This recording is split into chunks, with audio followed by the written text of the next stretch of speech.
So Robert, thank you very much for taking the time on a Sunday to talk about metals and mining industry.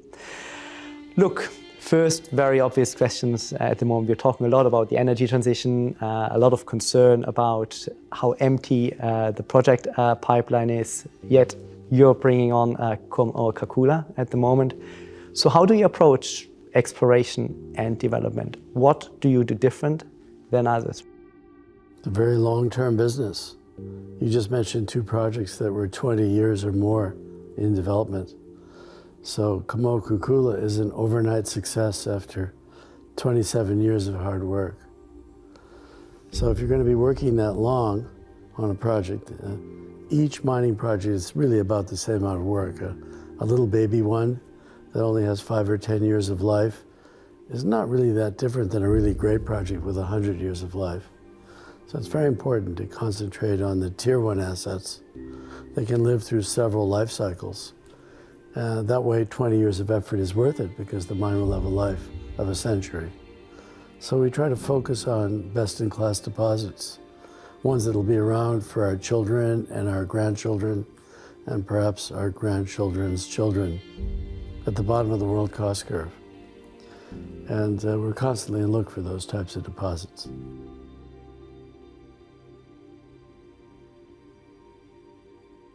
Do you see anything out there right now that is of interest to you, rivaling, say, Coca-Cola? In mineral exploration, you'll only find an Easter egg by going somewhere new, going to a terrain that is relatively unexplored and looking at it with the basis of a lot of history to place what you see in context. And so we're definitely on the path to finding more Tier 1 deposits. Some examples of areas that are greatly underexplored would be the Arabian Shield and the United States of America itself. America has an enormous geological endowment, and obviously Saudi Arabia has an enormous geologic endowment, and yet they're relatively unexplored.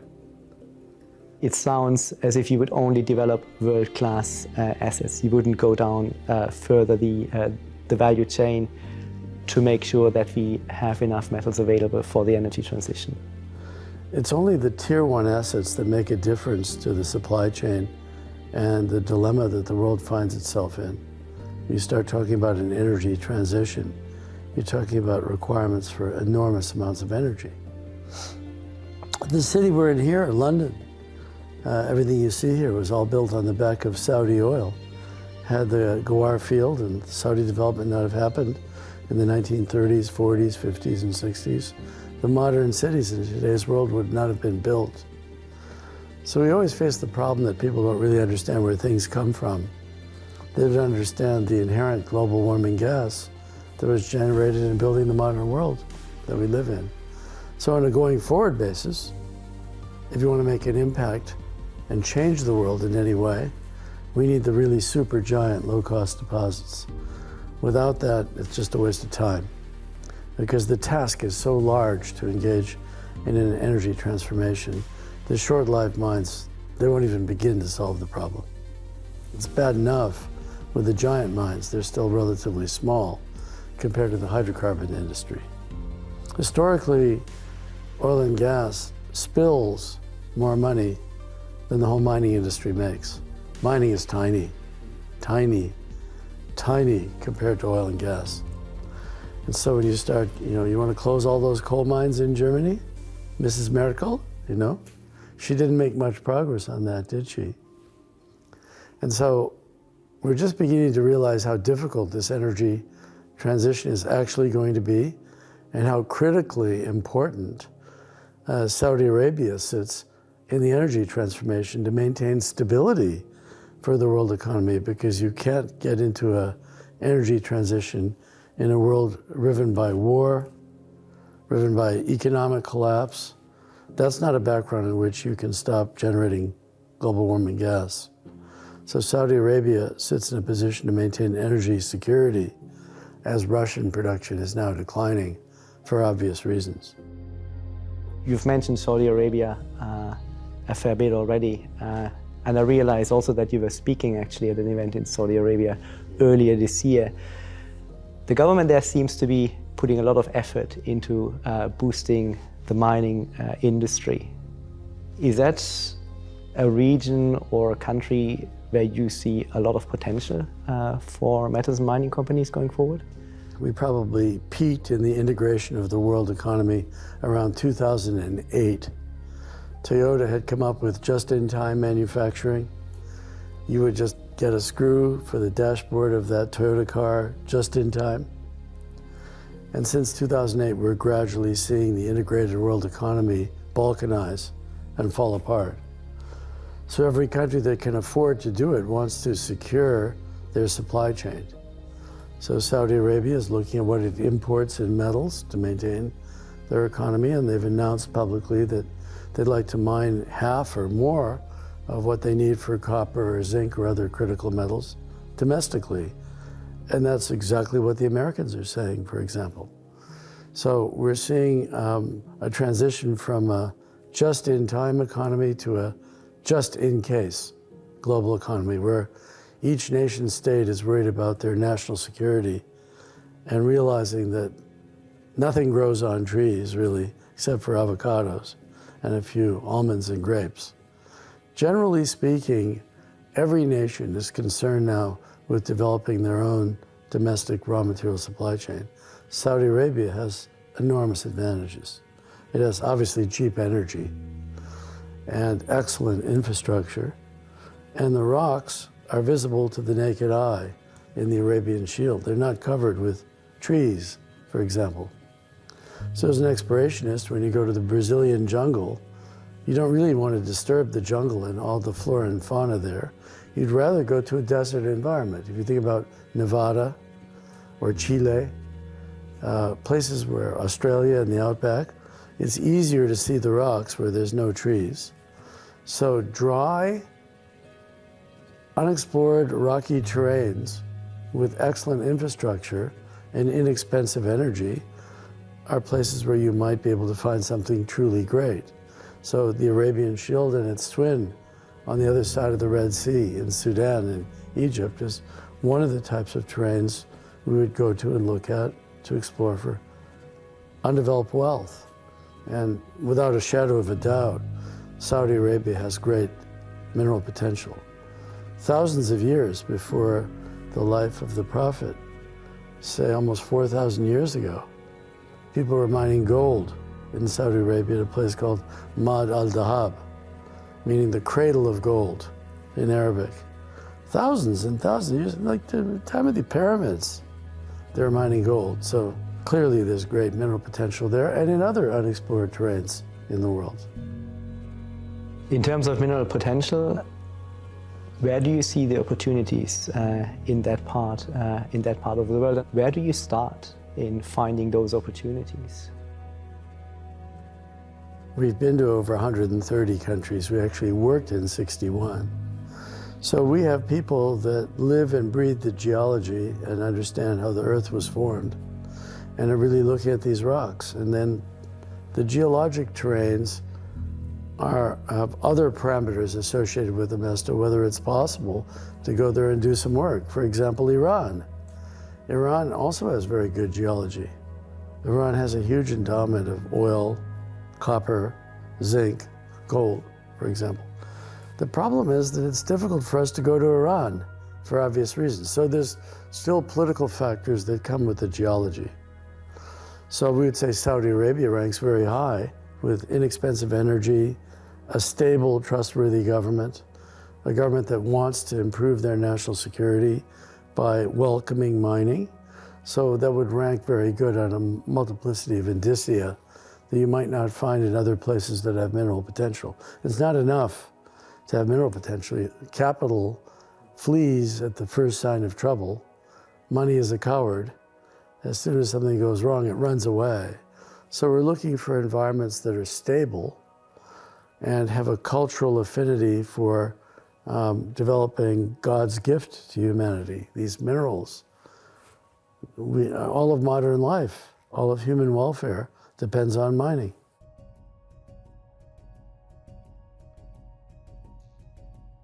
If we change geographical focus as well and look, for instance, at the US, right? In the US, You have an administration now in place that is trying hard to push domestic mining.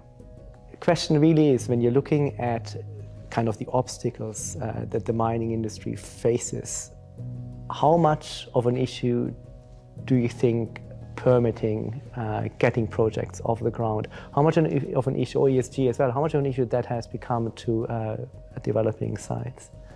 Well, the current administration has gone from being the enemy of oil and gas exploration and development, killing pipelines and making it harder to produce hydrocarbon domestically, to paradoxically begging other people to produce more oil and gas in other parts of the world, or dumping fruitlessly a national strategic stockpile on the market in a fruitless attempt to prevent the price from going up, because once you sell your stockpile, you're naked to the wind. So that stockpile was sold at $80 and we're sitting here today at $120. Didn't really do much. So I think we're getting a very rapid education in the real world that it's not easy to make an energy transition for planet Earth. And we don't have enough sort of respect for what humanity achieved with all this hydrocarbon that was developed and how the modern world was built. And this is just a function of people being uneducated. They really don't understand this astral, cosmic thought of the supply chain. And you know, I've constantly told my friends, no, Alice, a ham sandwich does not come from a refrigerator. And so we're so far divorced in the modern world, especially in cities. People that live in cities they're used to turning the lights on. You turn on a switch, the lights come on. They never think that when you turn on the lights, somewhere a generator has to kick in and make that electrical energy and send it to you so that light can come on. And so a lot of people think a Google search is somehow green, or people think perhaps the internet is green, or they think their handphone is green, or they think that Netflix is green. None of it is green at all. Every time you do a Google search, you're using a huge amount of electrical energy. It's just that it's paid for by advertising. So it looks like it's free to you, but you're paying for it in advertising, and everything you buy had to be advertised. So there's a hidden cost in that object to pay for the energy in that Google search. So everything we're doing is consuming more and more electrical energy. The average person has all kinds of electronic devices, and we're creating mountains of electronic waste and garbage. So if we have 8 billion people in the world, all of whom drawing down broadband, internet, wireless, the cloud, this is insanely energy consumptive. And all these young kids buying Bitcoin, that's not green. That's the opposite of green. To squeeze out that last marginal, little bit of crypto, chewing up just huge amounts of energy. Ethereum has said they're going to do something about it, but they failed repeatedly to solve that problem. So we need this very sober conversation about how we make a better world for our kids and what's actually required to get there from here. And so the most important transitional fuel is LNG, natural gas. It's halfway there. It's better than burning coal. It's stable, and it gives you, background power. And without LNG, this winter, your friends, you said you just came from Germany, they'll freeze in the dark without LNG. So LNG is just a step in the transition. If you want to get to solar and wind, there's problems with all of these technologies. The ultimate solution is probably geothermal or nuclear, something that doesn't generate global warming gas and runs 24 hours a day, because grid scale storage is problematic, and moving these electrons all over the world is problematic. And I don't really know of anybody that seriously wants to go back to the Stone Ages. Most people have been to a hospital or a dentist and appreciated it. So the only path forward is to electrify the world economy reduce the burning of fuels that generate global warming effect, because we can't afford to make a mistake on this matter.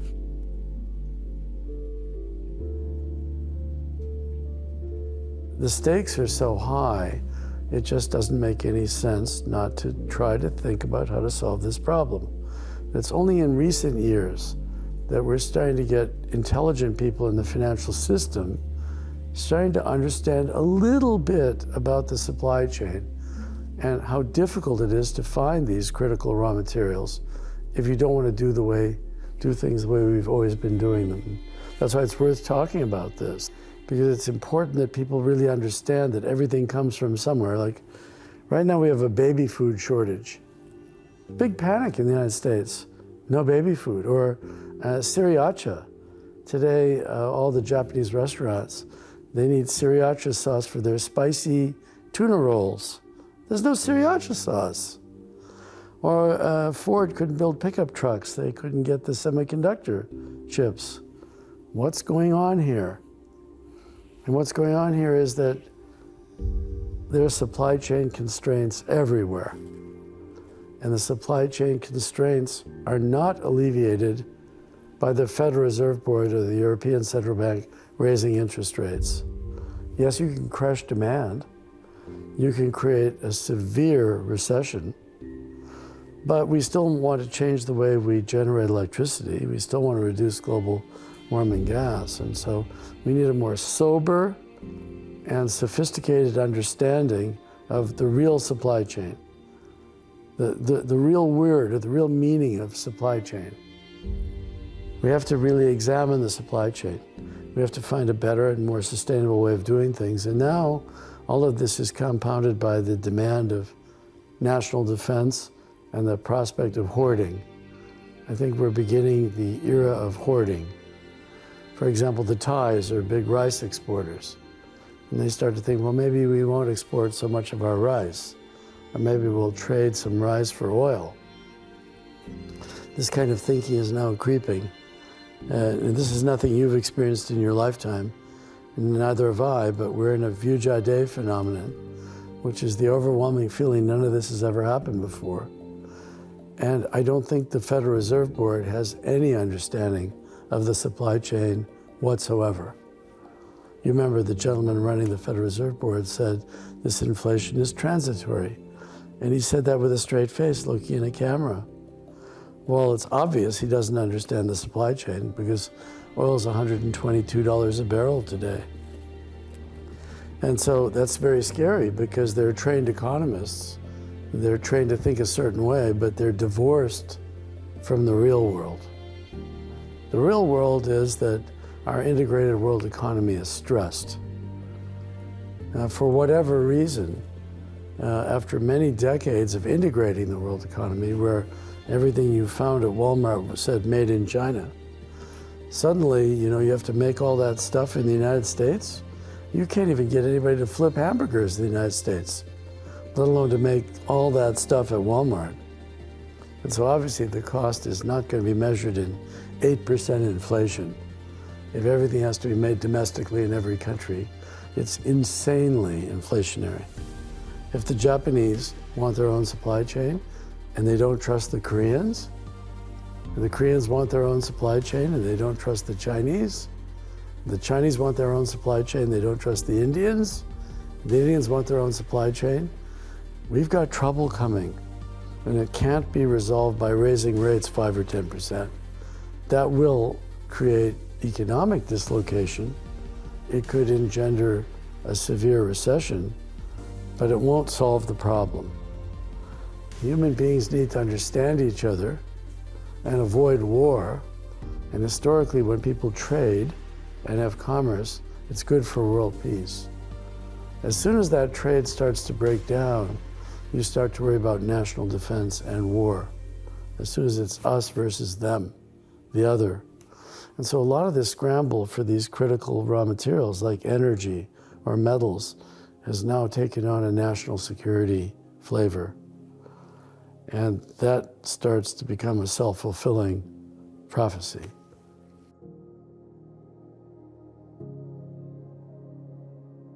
if I can drill down a little bit more on that, take Repower EU, right? The energy transition and energy independence program in the US. There's a lot of focus on what Europe would like to achieve, for instance, in installation of solar and wind. And you kind of alluded to it already, but it doesn't seem as if there is enough of an understanding of what is actually required to make all of that happen in terms of metal requirements. Same thing with the COP summit, right? Discussion was it a success or failure? And I think it was neither really, because it missed the important point of where the stuff actually comes from. So the question really is, what do you think needs to happen for the global community to appreciate that, say, metals and mining is part of the solution going forward, and that we actually need more metals and mining investment, capex, to come through to make sure that we don't run into serious constraints? There's very, very broad span on lack of understanding that solar can be part of the equation, but there's such low energy density in solar, you'll have to cover huge amounts of every country in solar panels to replace the energy intensity you get in, say, nuclear power or burning hydrocarbon. And then the sun doesn't shine all the time. So you need an energy storage solution. And a lot of people don't want these big windmills in their backyard because they go whoop, whoop, whoop. You hear that sound. And they're just chewing up a lot of bird life. And so they're not that good either. And then you've got to recycle those blades. Those windmills, maybe they have a 15 or 20-year life. You got to build them all over again. None of these solutions are easy, and so they're sort of assumed to work, and nobody really thinks about the scale. When you really want to stop burning that coal, and you really want to stop burning that hydrocarbon, you basically have to cover all of Saudi Arabia with solar panels. All of Europe, 80% of the land with solar panels. And still you only get 6 hours of electricity. And so, you know, all those windmills that the Danes built, this year, the wind just stopped blowing. Crisis. So, on top of that, the electrical grid, the fundamental infrastructure to absorb that alternative energy is not built to absorb solar and wind. It can't do it. The grid's 100 years old.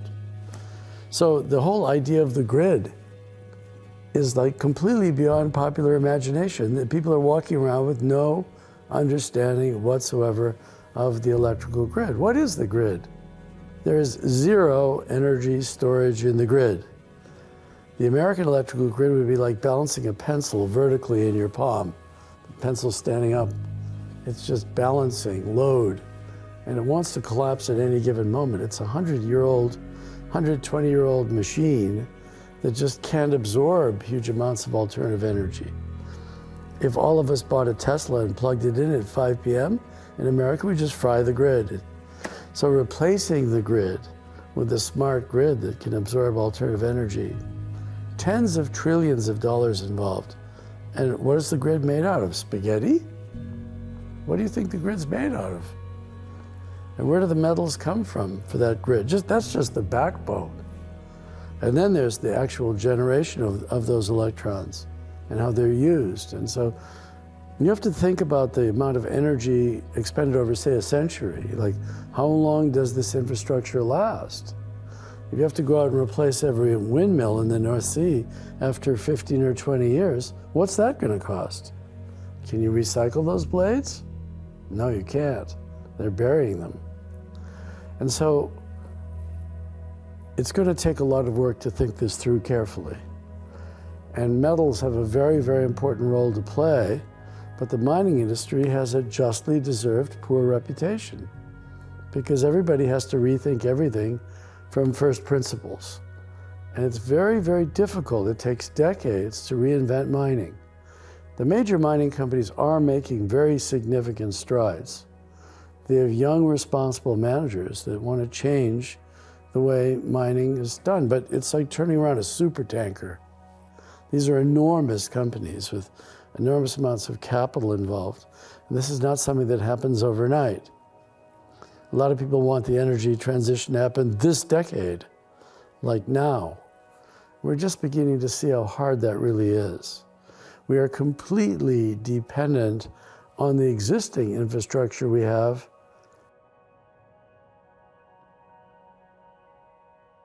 So more tangibly, looking at the EV industry and the car manufacturers, Tesla has had to raise car prices because of raw material price inflation. I think there's a lot of concern about pricing signals.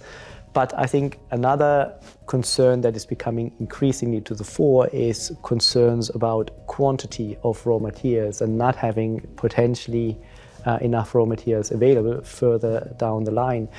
So from your angle, when you're looking at sourcing strategies, what would you say would be a good strategy for a car manufacturer to make sure over the next 10, 15, 20 years they actually have access to the raw materials that they require to put the vehicles on the road that they want to?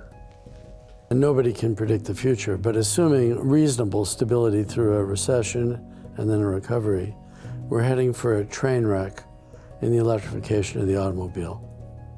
Only 1 million out of 280 million cars in the United States are electric today. There's 279 million to go in the US alone. We've seen a huge increase in the price of the current generation of batteries, which tend to be nickel intensive, cobalt intensive, lithium intensive. And these prices of these raw materials are going up by hundreds of %. So the nickel crisis on the LME, we saw nickel go from 10,000 a ton to 100,000 a ton and stabilize at maybe 25 or 30,000, but there's no nickel in inventory. So nickel-based chemistries, all the automobile industry cannot get nickel-based chemistries 2 or 3 years from now. The metal simply doesn't exist. And so what happens is politicians mandate electric cars by such and such a date. The German automakers say, jawohl, Herr Kommandant, I will build the electrical cars. And they call their battery manufacturers, CATL, SK, LG, Sony, Panasonic, and they say we need 10 trillion batteries in 2024, 2025, as these new cars are supposed to come on stream. And the battery manufacturers say, sure, we'll be happy to take the order. Let's write down your order. What's your interest? And then the battery manufacturers call us and say, can you get us the metal? And the short answer is no. If there are 12 major automakers sitting around a table and they're playing a game of musical chairs, 2 or 3 may find the raw materials for nickel and cobalt intensive batteries.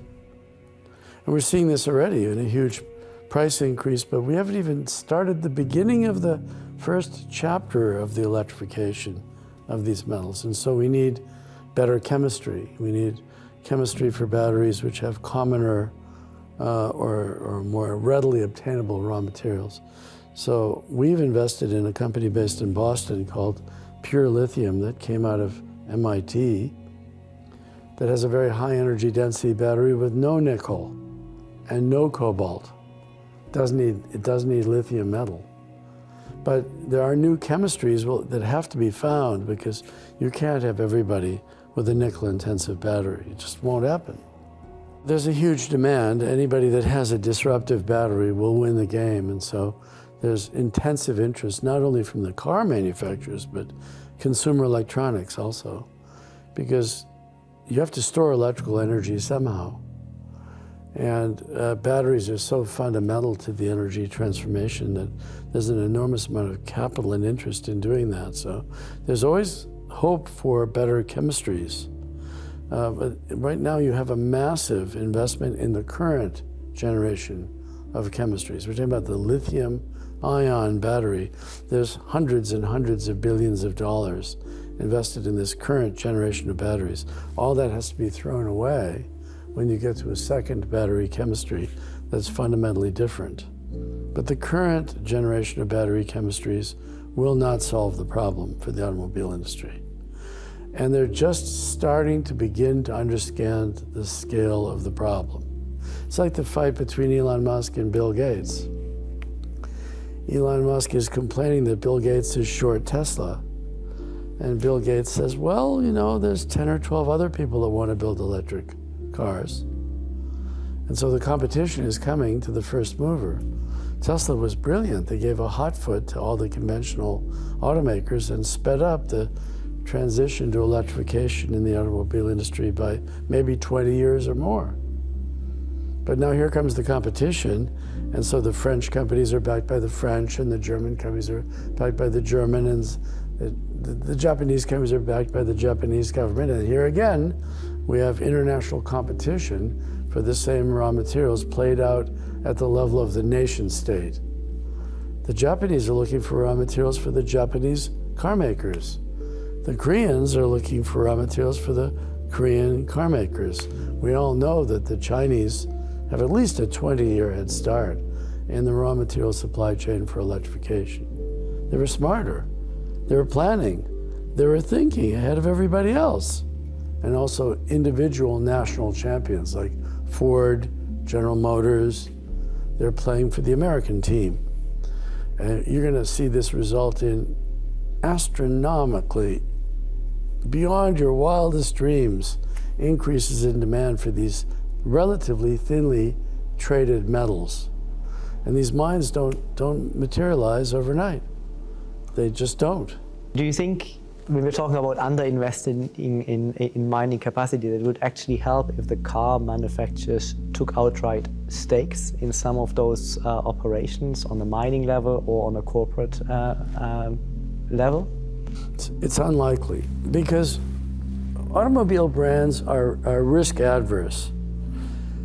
If you have an electric car company and your car catches on fire, that's very bad for your brand. It goes out on the internet, this particular brand of car caught on fire.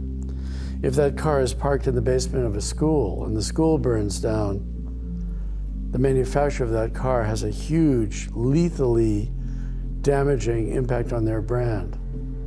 So brand recognition is tied with being green, being responsible, all of the ESG characteristics that really applies to the brand in an automobile manufacturer.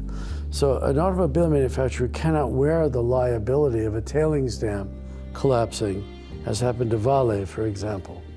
If the automobile company owned the mine and the mine created an environmental problem, that would instantly be linked.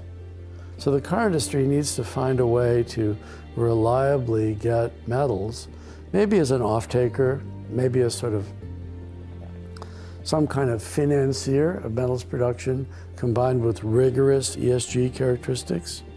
But they're going to need a buffer. I don't really think you'll see General Motors get in the mining business. When Henry Ford invented the mass production of automobiles in the 1920s, you remember it was any color you want as long as it was black. In 1927, the Model T. People were lined up to buy a Model T like being lined up to get the latest Apple phone. He didn't have to make pink or red Model Ts. They were black, and people were lined up to have an iron horse. He quickly found that he had to go to Minnesota and start mining iron to make his steel. He quickly learned he had to go to Brazil and grow rubber to make his tires. So in the early days, the car manufacturer, Henry Ford, actually did go upstream looking for his raw materials. Today, the car industry needs to find a way to be sort of a stimulator or an investor in metals production, but they probably need a bright line between their own ESG issues and the supply chain. However, it's a very important point, which is that the entire supply chain now gets audited. Every handphone is an NGO. Everything comes under scrutiny, and that just makes the whole thing more difficult. It makes it that much more trying. You have to, because that's why we talked about Saudi Arabia. If you go to Saudi Arabia and you find a mine, there's energy there. So the energy is already available, or there might be infrastructure there. The infrastructure is already available. The government is supportive of mining, and that means that all the bees will go there like they would go to honey. There's other places like the North Pole where it's difficult to go mining. There's no energy, there's no infrastructure. And so the definition of what is ore is rock you can mine at a profit, and I would add responsibly, is making it very, very difficult for us. And so as there's less places to go mining, it's like squeezing a grapefruit seed, the prices can only go up. And the input costs are going up, the energy costs are going up, the cost of getting no sriracha sauce, no baby food. So we're going to have a highly inflationary era. And if you raise my business costs by raising the interest rates, and I'm a producer, that doesn't produce any more metal. That just adds more cost. And so we're entering into a period where reality will be forced to intrude, and we'll have a more sober understanding of what will it take to really revolutionize and green our supply chain.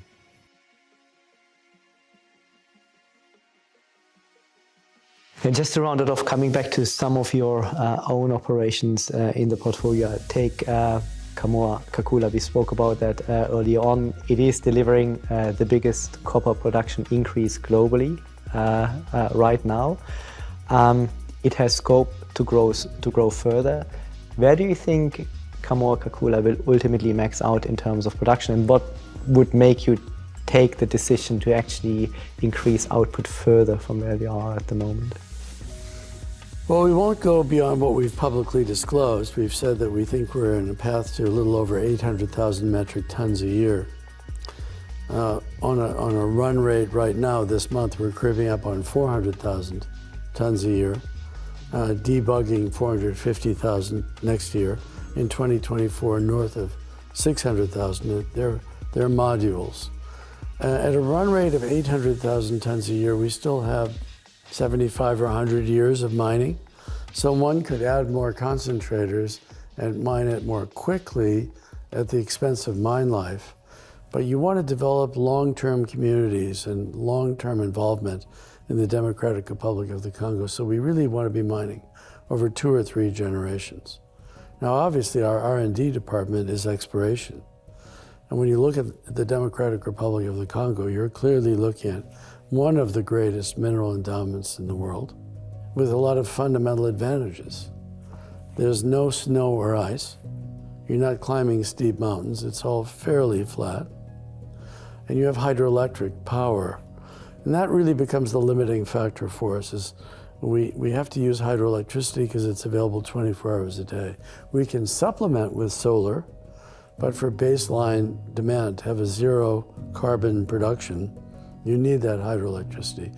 So we currently are developing enough hydroelectricity maybe to bump up on something on 800,000 tons plus smelting, or maybe 1 million tons without the smelting. And then we need a step change in hydroelectric power and more ore bodies. And so we have our hands full building the 3rd expansion and building a smelter. And this is really expanding very, very quickly. But I think if we just sort of let our eyeballs glaze, the Congo has a very bright future for more discoveries. And 1 million tons a year of copper would be, say, 5% of global production, order of magnitude. When you take off recycling, that's a lot. That's a lot. Now, can we get to 2 million or 3 million tons? It's certainly geologically permissible, but we need more hydroelectricity. The limiting factor always comes back to electricity. You need electricity to mine, to make the metals that you need to make electricity. It's a snake swallowing itself through its tail, right? The mouth of the tail is, the snake has its mouth open, it's swallowing its own tail. Without copper, we can't find the copper we need to grow any industry, and that includes automobiles. And so look at Europe. Can you name me the great copper mines in Europe? Just think about it for a minute. So the Europeans also want electric cars. Where are they going to buy this copper? Metals in inventory, as we're sitting here, are extremely low. In fact, last week, copper inventories were declining quite sharply. What happens when people start hoarding that metal? When they just say, oh, I'm going to store it in the basement because the price is going up. Or I'd rather own it than the United States dollar, for example, or against some other fiat currency. As you know, copper has been money in China for 5,000 years. Once you get commodity inflation, people start looking at commodities as being a form of money, right? They don't want to sell it, right? And once you add financial speculation on top of these commodity markets, prices can really go crazy. And that actually takes me to a second operation in your portfolio, Platreef. Platinum obviously required in the hydrogen economy, for instance. Could you talk a little bit more about that operation?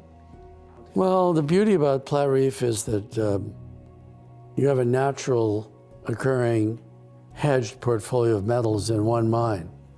If you have only one metal in a mine, then you're completely hostage to the price of that one metal. But Platreef is platinum and palladium and gold and rhodium and nickel and copper. So it's like a hedged basket of metals in one deposit. And it's geologically enormous. It will go on for 100 years, maybe 200 years.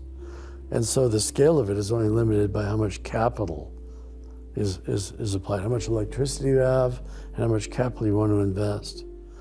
So right now, sitting here in 2022, no one has come up with a proton exchange membrane that appears to be viable without platinum metal. And so some people think we double platinum demand by, say, 2030, 2035, if we want to have a hydrogen economy. And in the meantime, rhodium, because of the transgressions of Volkswagen and Dieselgate, and palladium have gone crazy. Palladium is much more valuable than gold. And when it crossed gold, everybody thought there was a short-term phenomenon, but palladium has been more valuable than gold for a number of years now. So we're sort of agnostic as to which metal rises against which other metal in the portfolio, but when we average our 4 precious metals in that mine, the average is much more valuable than gold. In other words, 170 million ounces of precious metal is gold equivalent 210 million ounces or more. And so these are very valuable metals, and the nickel and the copper are fundamental for any form of energy transition. So I think it's the world's greatest ore body. It's the northern limb of the Bushveld, which itself was one of the greatest gifts of God. So,